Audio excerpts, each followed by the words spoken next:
Lockdown से पहले गीता के घर का नजारा कुछ ऐसा था कि रोहन ऑफिस जाता था और शिविन स्कूल। जिनके घर से जाने के बाद गीता काम खत्म करके बाकी समय आराम करती थी। लेकिन लॉकडाउन के बाद ऑफिस और स्कूल घर में ही खुल गए और इससे गीता का हाल वो तो आपको देखने में ही मजा आएगा। शिविन, ओ शिविन, महाराज उठने के लिए क्या 21 तोपों की सलामी लेंगे? अरे बिस्तर से बाहर निकल, ऑनलाइन क्लास स्टार्ट होने वाली है। अरे तुम भी हद करती हो, स्पीकर की तरह चिल्लाने की क्या जरूरत है? दिख नहीं रहा मेरी कॉन्फ्रेंस चल रही है। अब कैमरा और स्पीकर ऑन कर रहा हूं, मुझे कोई शोर नहीं चाहिए। इस पर जैसे ही रोहन लैपटॉप का कैमरा और स्पीकर ऑन करता है तभी कुकर की सीटी बजती है। करा लो अब इसे चुप। लॉकडाउन नहीं हुआ, मेरी मौत का फरमान जारी हो गया। दोनों बाप बेटे ने नाक में दम किया हुआ है। ऐसा बोलकर गीता वहां से शिविन के कमरे में पहुंच जाती है, जहां शिविन अभी भी सो रहा होता है।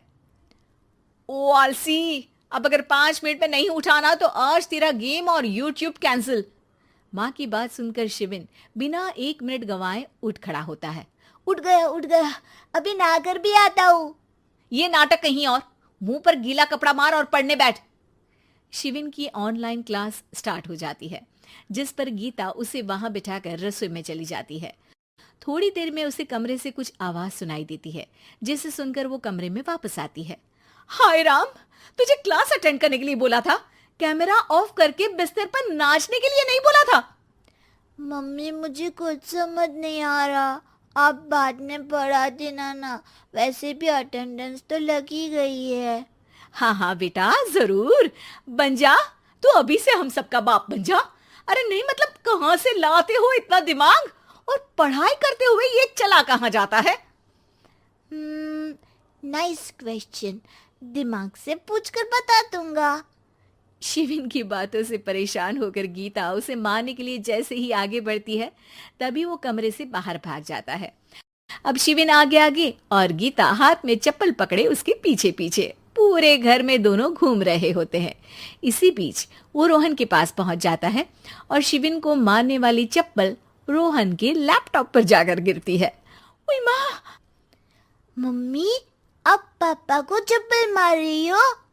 वो आज तक के रिपोर्टर, चुपचाप जाकर क्लास अटेंड कर ले, नहीं तो अगली तेरे पीछे लगेगी।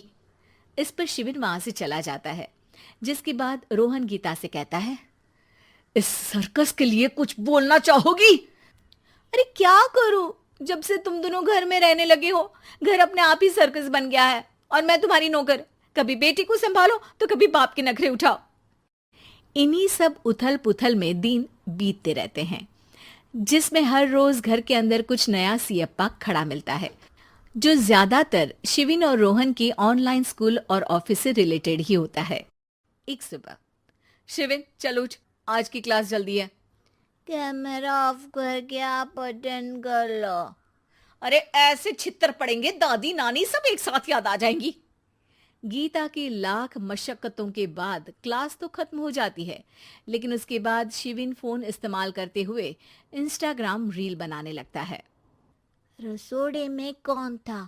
तुम थी, मैं थी, कौन था? कौन था? हाँ, मैं गरीब हूँ, मैं गरीब हूँ। अरे ओ गरीब के बेटे, आजा, मैं बनाती हूँ तुझे गरीब। मैं बताती हूँ रसोड़े में कौन था। पढ़ाई करने बोलो तो इनकी माँ मर जाती है, और ये पागलपंतियां जितनी मर्जी करा लो।